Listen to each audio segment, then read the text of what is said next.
सदानंदाचा सदानंदाचा येळकोट येळकोट येळकोट येळकोट येळकोट येळकोट येळकोट येळकोट येळकोट येळकोट येळकोट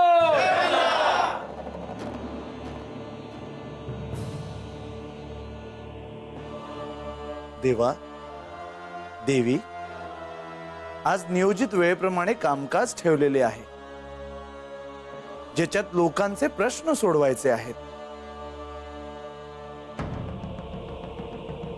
ज्यांना सहाय्य अपेक्षित आहे त्यांना सहाय्य करून न्यायदान करायचे आहे।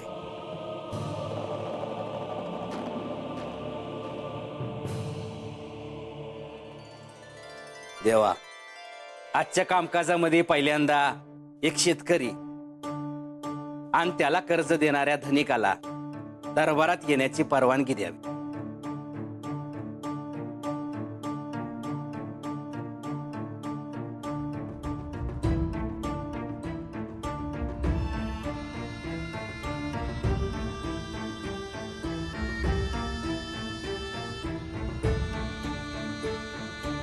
देवा, या शेतकऱ्यानं या धनिकाकडनं पीक पाण्यासाठी कर्ज घेतलं होतं, पर त्यांच्याकडे काय औंदा पाऊसच पडला नाही। देवा, कोरडा भाग आहे त्यांचा, समद बियाणं जमिनीतच करपून गेलं बघा। पर पुन्हा एकदा आस म्हणून या शेतकऱ्यानं पीक पाण्यासाठी परत कर्ज घेतलं, तर पीक पाणी काही झालंच नाही। आता या धनिकाला या शेतकऱ्याकडनं त्याचं कर्ज व्याजासकट परत पाहिजे आहे। पर देवा, या शेतकऱ्याकडे त्याची जमीन आणि एक छोटं खोपट सोडून दुसरं काय बी नाही बघा। आता तुम्हीच सांगा काय करायचं।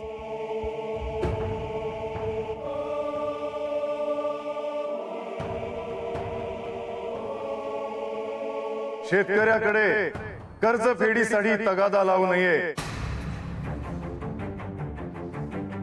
राज्यात जिथे जिथे अशी परिस्थिती निर्माण झाली आहे, जिथे जिथे अशा प्रकारचे कर्ज वाटप ज्यांनी केले आहे, त्या सर्वांना एकत्र बोलवा। मी प्रत्यक्ष त्यांना भेटीन। माझ्या राज्यात काहीही झालं तरी शेतकऱ्यावर मी अन्याय होऊ देणार नाही।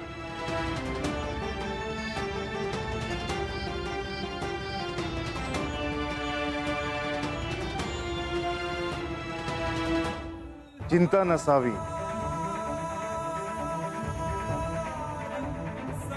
यांना असं पाहून किती बरं वाटतं आहे। मी उगाच त्यांच्यावर संशय घेतला।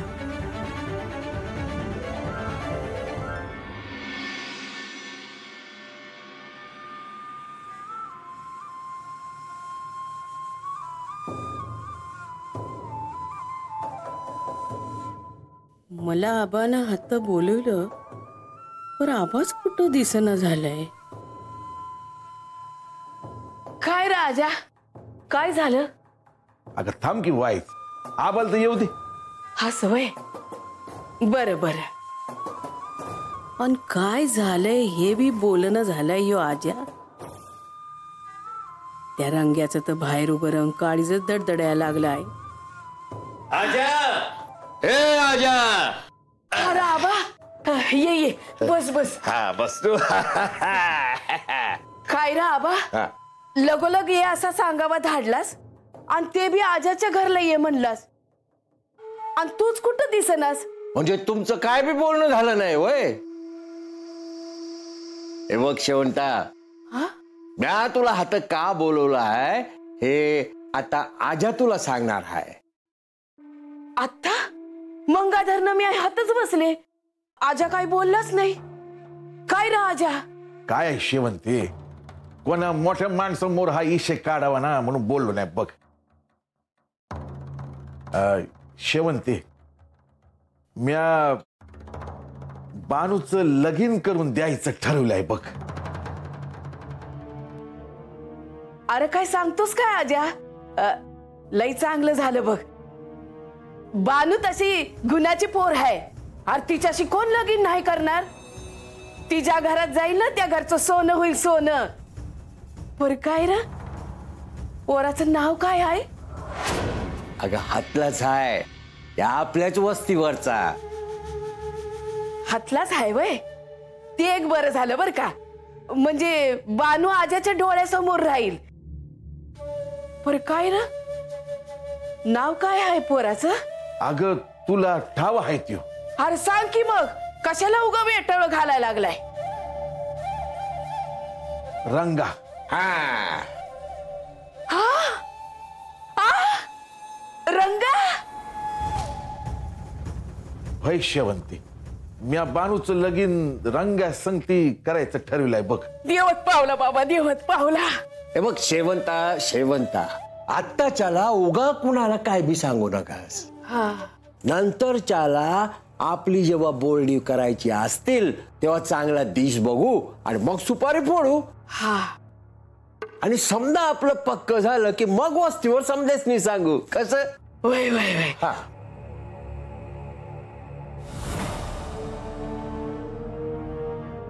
अंगाशी आता धावतोच बानूला. म्या कोण आहे ती?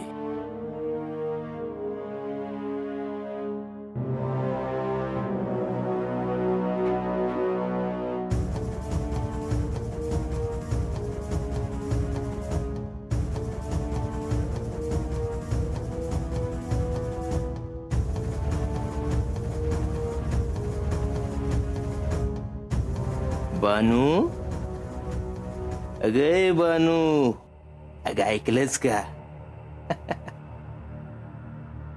तो काय जरी बोलली नाही ना तरी मला ठाव आहे का तो आतमध्ये हत म्या काय काय बोलतोय हे समजा ऐकतीयस.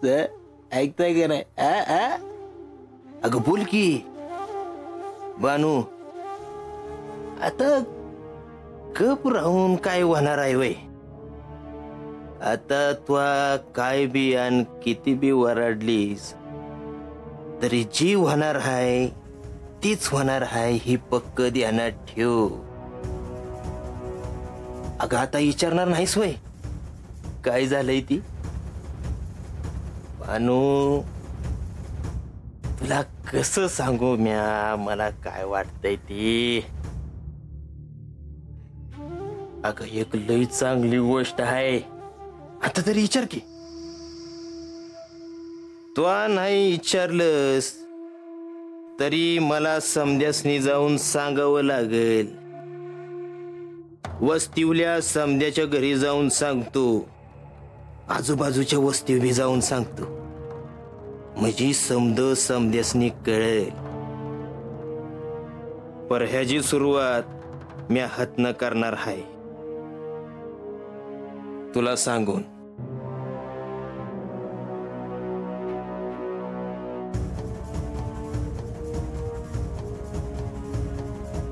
नीट ध्यान ठेवून ऐक. अगं लगीन ठरलंय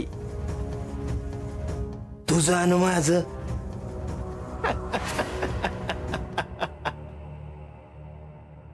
अंगाशी आता मी आता होतोच. रंगा काय आहे ते?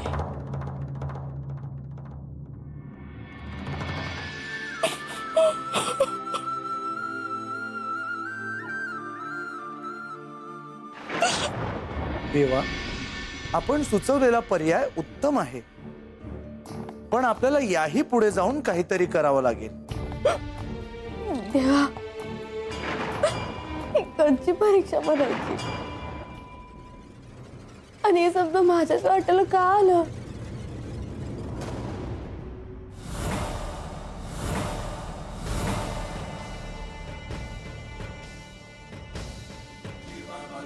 मी आज हे समजा का सोसावं?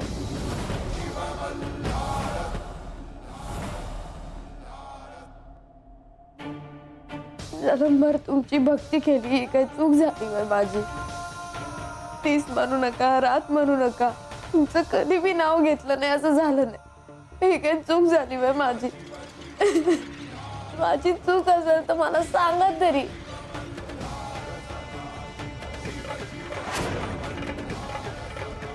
माझी काही चूक नसेल ना तर तुम्हीच मला वाट दावा देवा.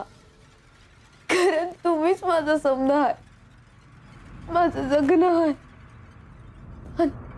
तुम्ही जोपर्यंत मला वाट दावत नाही ना तोवर मी अन्नाच्या दानाला बी हात लावणार नाही, पाण्याचा घोट बी घेणार नाही. जीव जाईपर्यंत तुमचंच नाव माझ्या तोंडी असणार आहे देवा.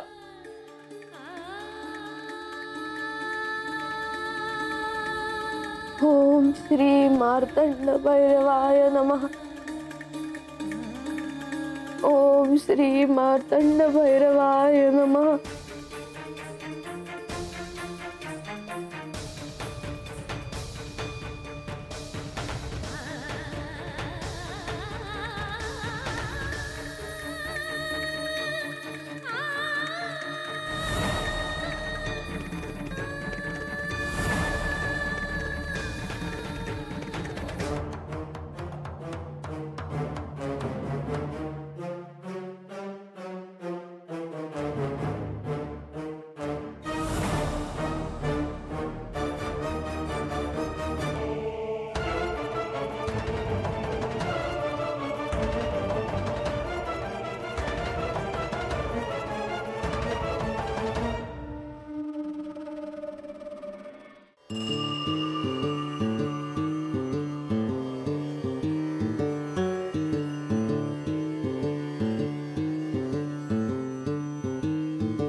बानू, शिवाला प्राप्त करणं एवढं सोपं नाही.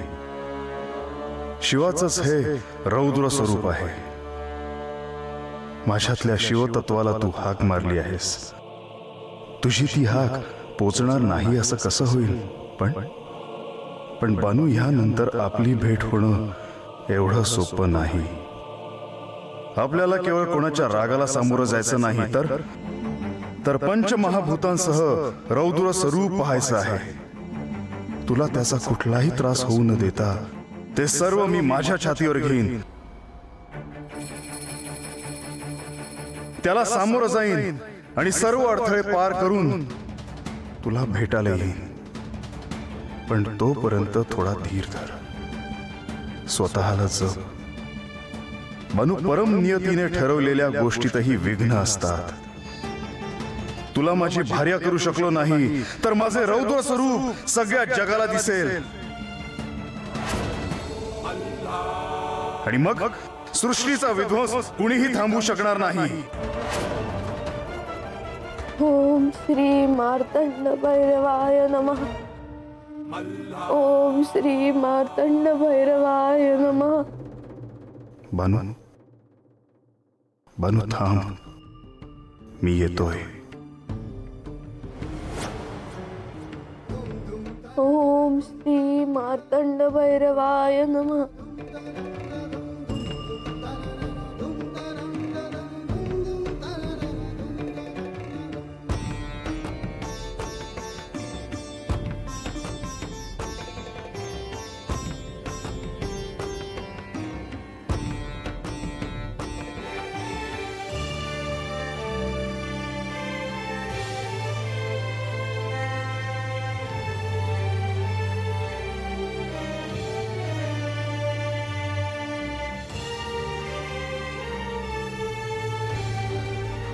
बानू, तू अखंड शिवभक्ती केलीस. या खंडोबाला प्रत्येक क्षणी आळवत राहिलीस. त्याचे हे फळ. तुझी चोह बाजूनी कोंडी होत असताना मी स्वस्थ कसा बसू?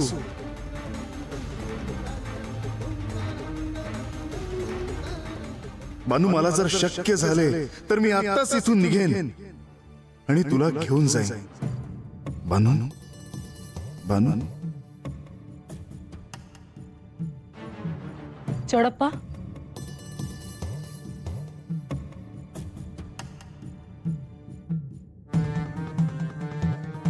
हे असे अचानक निघून का गेले? भर सभेतून असं निघून जाणं योग्य दिसतं का? औपचारिक नियमांना काही अर्थ आहे की नाही? देवी, अहो देव जरी आज सभेतून निघून गेला असलं तर याआधी शेतकऱ्यासाठी त्यांनी बरेच निर्णय घेतले आहेत. देवाने सांगितल्याप्रमाणे ज्या ज्या धनिकांनी शेतकऱ्यांनी कर्ज दिलं आहे त्या समध्या धनिकांना सभेसाठी बोलवलं जाईल. देव त्यांच्याशी बोलून मग मार्ग काढतील.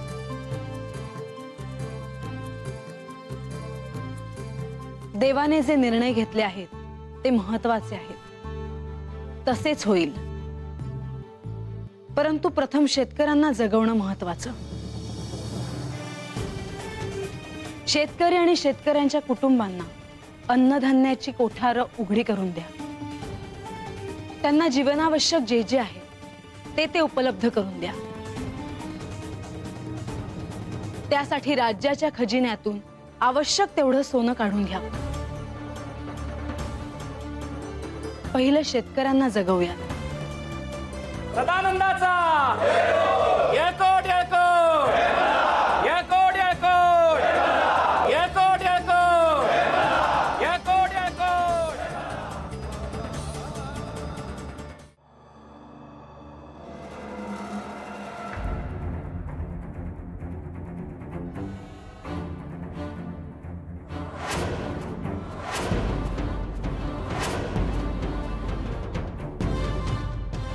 देवा,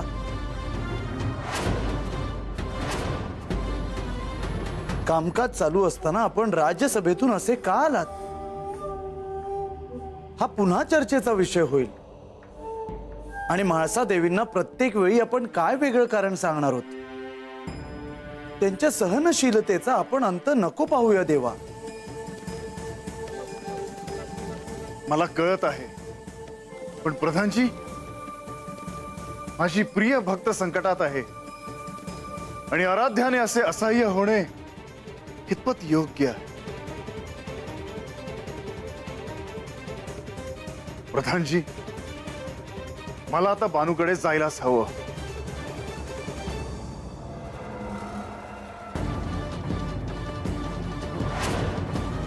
नाही देवा, आत्ता नाही. ही योग्य वेळ नव्हे. पण प्रधानजी, मी तुमच्यावर जे दायित्व सोपवलं होतं त्याचं काय झालं?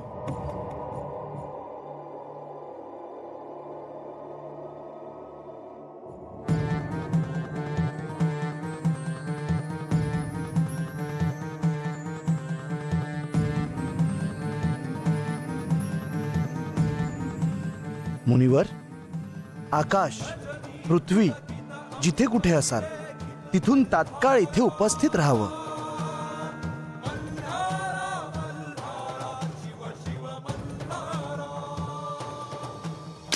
नारायण नारायण.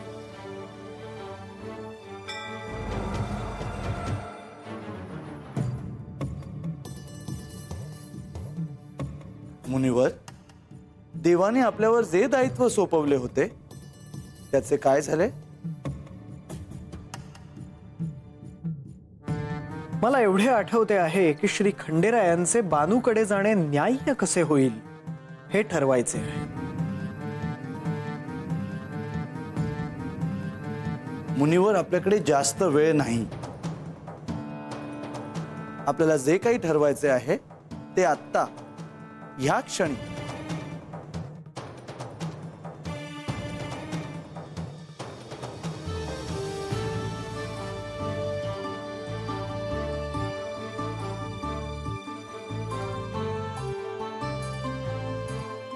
माझ्या शिष्येचा इच्छापूर्तीचा क्षण जवळ आला आहे.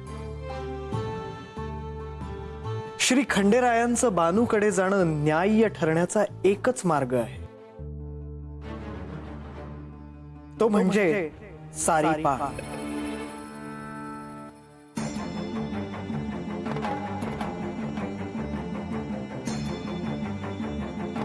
देवा, सारी पाटाचा डाव मांडण्याची वेळ जवळ आली आहे.